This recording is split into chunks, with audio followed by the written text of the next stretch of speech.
Welcome to tech Chaitu. Telangana ముఖ్యమంత్రి రేవంత్ రెడ్డి గారు ఆంధ్రప్రదేశ్లో ఉన్న మచిలీపట్నం పోర్ట్‌ని కనెక్ట్ చేస్తూ హైదరాబాద్‌కి కొత్త రైల్వే లైన్‌ని వేయాలి అని ప్రధానమంత్రి నరేంద్ర మోడీ గారిని కోరారు.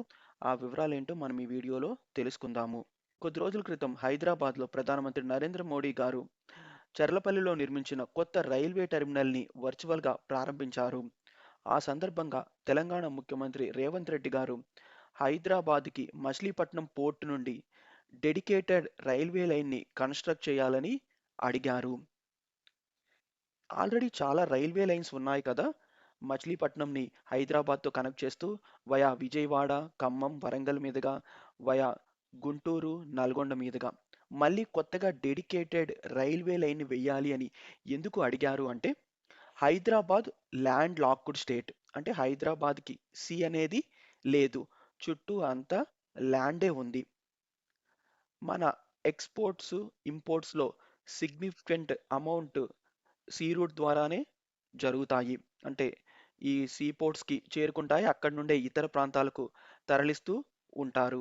సో, తెలంగాణకి ప్రెజెంట్ సీ లేదు కదా! సో, అందువల్ల తెలంగాణ రాష్ట్రం ఆంధ్రప్రదేశ్‌లో ఉన్న పోర్ట్స్ పైన డిపెండ్ అవుతుంది. అంటే తెలంగాణ ప్రాంతానికి ఏమైనా గూడ్స్ రావాలన్నా అక్కడి నుండి వేరే ప్రాంతాలకు సీ ద్వారా ఎక్స్‌పోర్ట్ చేయాలన్నా ఆంధ్రప్రదేశ్‌లో ఉన్న పోర్ట్స్ మీదే డిపెండ్ అయి ఉంటుంది. ఇప్పుడు హైదరాబాద్‌కి దగ్గరలో ఉండే పోర్ట్ వచ్చేసి మచిలీపట్నం. అంటే ప్రెజెంట్ మచిలీపట్నంలో పోర్ట్ అనేది ఆపరేషనల్‌లో లేదు. కన్‌స్ట్రక్షన్ అనేది జరుగుతుంది. సో, అది కన్‌స్ట్రక్షన్ పూర్తయ్యి అందుబాటులోకి వస్తే అప్పుడు హైదరాబాద్‌కి దగ్గరలో ఉన్న పోర్టు మచిలీపట్నం పోర్ట్ అవుతుంది. ప్రెజెంట్‌కి దగ్గరలో ఉన్న పోర్ట్ అంటే ఇటు కాకినాడ, కృష్ణపట్నం, విశాఖపట్నం పోర్ట్స్. మచిలీపట్నం పోర్ట్ గనుక అందుబాటులోకి వస్తే అది దగ్గర పోర్ట్ అవుతుంది హైదరాబాద్‌కి అంటే తెలంగాణ రాష్ట్రానికి. ఎందుకంటే మచిలీపట్నం నుండి ఇలా ఇటు నూజివీడు, విసన్నపేట మీదుగా ఇటు తిరువూరు వెళ్తే ఇక ఇదంతా ఇక తెలంగాణ స్టేట్. అంటే ఇక తిరువూరు బోర్డర్‌లో ఉంటుంది. సో, అదేవిధంగా ఇటు విజయవాడ, మధిర ఇటు వెళ్ళినా కూడా ఇక తెలంగాణ రాష్ట్రంలోకి ఎంటర్ అయిపోవచ్చు. అంటే ఎక్కువ దూరం అనేది ఉండదు తెలంగాణ రాష్ట్రంలోకి ఎంటర్ అవ్వటానికి. సో, అంటే మచిలీపట్నం నియరెస్ట్ పోర్ట్. అందుకనే సో, ఒకవేళ భవిష్యత్తులో మచిలీపట్నం పోర్ట్ బాగా డెవలప్ అయితే, సో, అప్పుడు ఖచ్చితంగా తెలంగాణ గవర్నమెంట్ కూడా మచిలీపట్నం పోర్ట్‌నే ఎక్కువ యూజ్ చేసుకుంటుంది. వాళ్ళ ఎక్స్‌పోర్ట్స్‌కి, ఇంపోర్ట్‌కి. అదేంటి కాకినాడ, విశాఖపట్నం యూజ్ చేసుకోవచ్చు కదా! కృష్ణపట్నమే కూడా యూజ్ చేసుకోవచ్చు కదా! మచిలీపట్నం ఎందుకు యూజ్ చేసుకోవాలి అంటే, సో, మచిలీపట్నంకి తీసుకొస్తే షిప్స్ ఆహ్, ఇంపోర్ట్ చేసుకున్న గూడ్స్‌ని ఇక్కడ నుంచి ఫాస్ట్‌గా తరలించొచ్చు. మనందరికీ తెలిసిందే. ఈ వాటర్ వేస్‌తో పోలిస్తే అంటే షిప్స్‌తో కంపేర్ చేస్తే లారీస్, ట్రైన్స్ అంటే ఫ్రైట్ ట్రైన్స్ ఇవి ఎక్కువ వేగంగా ప్రయాణించగలుగుతాయి. అంటే త్వరగా తరలించడానికి ఉపయోగపడతాయి. సో, అప్పుడు మచిలీపట్నం పోర్ట్ నియరెస్ట్ పోర్ట్ కాబట్టి ఇక్కడికి తీసుకొస్తే ఇక్కడ నుంచి ఇక్కడకి డైరెక్ట్‌గా హైదరాబాదు, ఇటు తెలంగాణలో ఏరే ప్రాంతానికైనా తీసుకొని వెళ్ళొచ్చు. అంటే ఇప్పుడు కాకినాడ, విశాఖపట్నం లేదా కృష్ణపట్నంకొస్తే మళ్ళీ అక్కడి నుంచి రావాలంటే డిస్టెన్స్ అనేది పెరుగుతుంది గదా! సో, ఈ మచిలీపట్నంని ప్రిఫర్ చేస్తే ఆహ్, వాటర్ వేస్ కాస్ట్ అనేది కంపారిటివ్‌లీ తక్కువుంటుంది కాబట్టి సో, కాస్ట్ తగ్గుతుంది. సో, మచిలీపట్నం నుండి హైదరాబాద్‌కి దగ్గరే కాబట్టి సో, ఆ ట్రాన్స్‌పోర్టేషన్ కాస్ట్ కూడా తగ్గుతుంది. అందుకనే మచిలీపట్నం నుండి హైదరాబాద్‌కి డెడికేటెడ్ రైల్వే లైన్‌ని వేయాలని కోరారు. ఆల్రెడీ ఉన్న రైల్వే లైన్స్‌ని ఉపయోగించుకోవచ్చు కదా అనొచ్చు. ఆల్రెడీ ఉన్న రైల్వే లైన్స్ ఆల్రెడీ సాచురేషన్ లెవెల్‌ని దాటిపోయాయి. అంటే వాటి కెపాసిటీకి మించి రైళ్ళనేవి తిరుగుతున్నాయి. ఫ్రైట్ ట్రైన్స్ కానివ్వండి, పాసెంజర్ ట్రైన్స్ కానివ్వండి. మనందరికీ తెలిసిందే.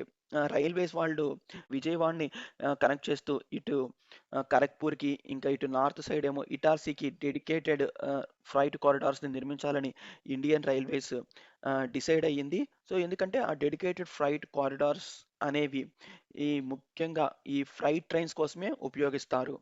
సో, అలాంటి కారిడార్స్‌ని నిర్మించబోతున్నారు. ఇప్పుడు తెలంగాణ ముఖ్యమంత్రి గారు మచిలీపట్నం నుండి హైదరాబాద్‌కి అడిగారు డెడికేటెడ్ రైల్వే లైన్‌ని. సో, అంటే ఈ విజయవాడ, ఖరగ్‌పూర్, విజయవాడ, ఇటార్సీ డెడికేటెడ్ ఫ్రైట్ కారిడార్‌లో భాగంగా ఇక్కడ రైల్వే లైన్స్ అనేవి వస్తాయి. అంటే ఈ ప్రాంతంలో అంటే ఇప్పుడు ఆల్రెడీ నేనొక వీడియో చేశాను. ఇటు తాడికొప్పల నుండి ఇటు దుగ్గిరాలకు కనెక్ట్ చేస్తూ ఒక రైల్వే లైన్‌ని నిర్మించడానికి సర్వే చేశారు అని. అదేవిధంగా ఇటు అంటే ఇటు ఇటార్సీ వైపుకి నిర్మించాలన్న ఫ్రైట్ కారిడార్‌ని కూడా సో, ఇటు గుండగానే నిర్మించాలని అనుకుంటున్నారు. అంటే ఈ ప్రాంతం గుండగానే వెళ్తుంది. ఆ తర్వాత ఎటు వెళ్తుంది అన్నదైతే ఇంకా నాకు తెలీదు కానీ సో, ఇటే వెళ్తుంది. అంటే ఇటు హైదరాబాద్ వెళ్ళదు. కానీ ఇటు ఖమ్మము, ఇటు వరంగల్, ఈ కరీంనగర్ ఇలా వీటికి దగ్గరలో వెళ్ళటానికే ఎక్కువ అవకాశాలున్నాయి. సో, ఇప్పుడు ఈ తెలంగాణ రాష్ట్ర ముఖ్యమంత్రి గారు అడిగిన కారిడార్ కూడా పాసిబుల్ అవ్వటానికి ఎక్కువ అవకాశాలున్నాయి. ఎందుకంటే ఇటు విజయవాడ నుండి ఇటార్సీకి కన్‌స్ట్రక్ట్ చేసే డెడికేటెడ్ ఫ్రైట్ కారిడార్ లైన్‌లో నుంచి ఇంకో సెపరేట్ లైన్‌ని, అంటే ఆ లైన్‌ని కనెక్ట్ చేస్తూ హైదరాబాద్‌కి ఇంకో లైన్‌ని కనెక్ట్ చేయటానికి అవకాశం చాలా ఉంది. ఎందుకంటే హైదరాబాద్‌కి అవసరం కాబట్టి. ఎందుకంటే ఇక్కడ వచ్చే ఆ గూడ్స్‌ని హైదరాబాద్‌కి సులభంగా ట్రాన్స్‌పోర్ట్ చేయటం కోసం, అంటే ఇలా పోర్ట్స్‌కి చేరుకునే గూడ్స్‌ని ట్రాన్స్‌పోర్ట్ చేయటానికి. సో, ఈ రైల్వే లైన్ వల్ల హ్మ్, ఈ ప్రాంతం కూడా చాలా డెవలప్ అవుతుంది. మరియు ఎకనామికల్‌గా కూడా చాలా గ్రోత్ అనేది ఉంటుంది. ఈ డెడికేటెడ్ రైల్వే లైన్ గనుక అందుబాటులోకొస్తే దానికి అనుబంధంగా డ్రై పోర్ట్స్‌ని కూడా ఏర్పాటు చేస్తారు. అంటే ఇప్పుడు మచిలీపట్నంలో నిర్మిస్తున్న పోర్ట్, కాకినాడలో పోర్ట్, విశాఖపట్నంలో పోర్ట్ ఉంటాయి కదా! సో, అక్కడ పోర్ట్‌లో ఈ కంటైనర్స్ వీటన్నిటిని అక్కడ స్టేబుల్ చేసి ఉంచుతారు కదా! సో, అక్కడ పోర్ట్‌లో ఉంటాయి. సో, ఇప్పుడు అలానే ఎక్కడైనా కంటైనర్స్‌ని ఎక్కడన్నా ఒక చోట చాలా బంచ్ ఆఫ్ కంటైనర్స్‌ని పెట్టి ఉంచారనుకోండి. అంటే ఒక లాజిస్టిక్స్ కోసము. సో, దాన్ని డ్రై పోర్ట్ అని పిలుస్తారు. సో, అలాంటి డ్రై పోర్ట్‌ని కూడా ఏర్పాటు చేయాలని కూడా అడిగారు ఇదే సందర్భంలో. సో, అంటే ఈ రైల్వే లైన్ అందుబాటులోకి ఒకవేళ వస్తే దాని అనుబంధంగా ఈ డ్రై పోర్ట్స్ కూడా ఏర్పాటవుతాయి. అంటే ఈ వేరే ప్రాంతాల నుండి తీసుకొని వచ్చి ఆ కంటైనర్స్‌ని ఒక చోటకి చేరుస్తారు. అక్కడి నుండి ఈ రైల్వే లైన్ ద్వారా ఆహ్, పంపిస్తూ ఉంటారు. సో, ఎక్కడైతే ఒక చోటకి చేరుస్తారో దాన్నే డ్రై పోర్ట్ అని అంటారు. ఈ రైల్వే లైన్ పైన మీ అభిప్రాయం ఏంటో కింద కామెంట్ రూపంలో తెలియజేయండి. Thanks for watching.